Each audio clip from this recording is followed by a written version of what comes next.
Moosehead's crazy. Moosehead is where you've got bonanza gold. There is a lot of similarity between what's here at Moosehead and our past experiences at Queensway.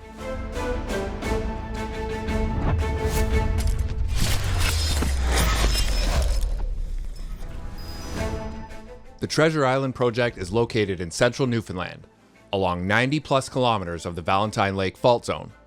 The most advanced asset in the northern part of the project is the Moosehead Zone, where over 135,000 meters of drilling has outlined a high-grade vein network that stretches for over 2 kilometers along second-order fault structures. As we move to take a closer look at the Moosehead Zone, we see the projection of a large-scale deformation zone thought to represent the Valentine Lake Fault. Hosted along the margins of the deformation zone is the 511 zone, where broad intervals of mineralization were found in MH-22-511, yielding 1.12 grams per ton gold over 21.5 meters.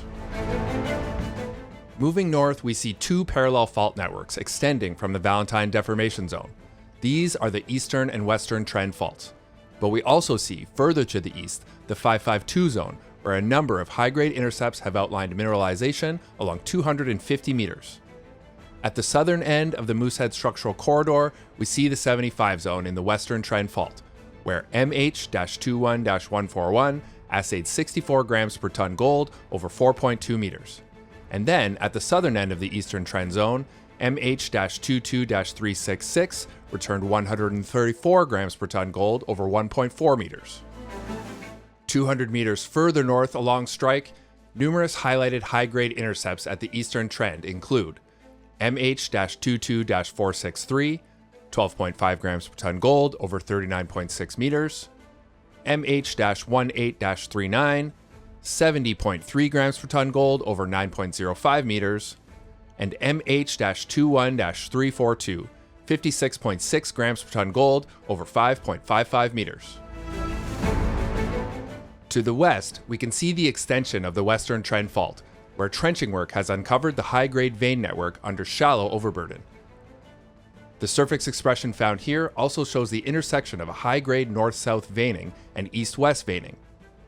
Channel sampling of the surface veining gave high-grade assays up to 22.6 grams per ton gold over 4.85 meters across the north-south vein and 7.09 grams per ton gold over 8.1 meters across the east-west vein. This previously unrecognized east-west veining led to the 2026 discovery of another important high-grade structure, the Rib Vein, where in 2026, drilling has outlined a linkage structure between the eastern and western trends.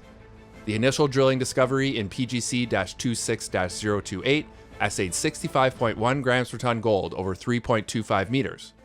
This high-grade zone has now been drill tested along 200 meters strike length between the eastern and western faults, but could extend beyond them. The north-south corridor of the western trend zone continues along strike to the north, with high-grade highlights such as MH-24-649 at 69.5 grams per ton gold over 4.85 meters, and MH-18-08 with 207.5 grams per ton gold over 1.05 meters. Both the eastern and western trend fault corridors continue north, with limited drilling for up to 1,500 meters, where there are indications of further high-grade mineralization at Bowtie Pond. Past drilling here has intersected visible gold, and historic float samples of up to 180 grams per ton gold have been recorded. Moving beyond Bowtie are the towns of Grand Falls, Windsor, home of our HQ, and the neighboring town of Bishops Falls, both situated along the Trans-Canada Highway.